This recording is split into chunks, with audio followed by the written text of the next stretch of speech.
AR 眼镜下一个投资大风口。据外媒报道，苹果 AR 眼镜已经进入到第2阶段的研发，轻量化、小型化、省电特点突出。在 AR 领域，无论是苹果还是国内的厂商，都在加速的研发、加速的推出，占领这一消费领域新增的巨大市场。上半年都将上市。未来的消费电子将发生巨大变化，衍生应用层出不穷。最直观的就是手机 5G 化、云端化，耳机智能化，手表服务化，全面监控人体健康数据。电视社交化，大屏电视重回生活中心，尤其是以居家老人及孩子为主的家庭。AR 加速化 ，AR 将最先带来新零售领域商业模式的变化。AR 眼镜会带来视觉的巨大的变化，由2维画面升级到3维、4维。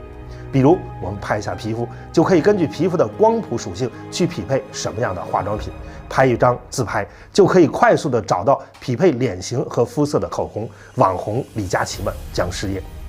AR 产业链将带来相关电子配件产品的巨大的流量需求，在今年上半年都将陆续看到，龙头个股股价将提前反应。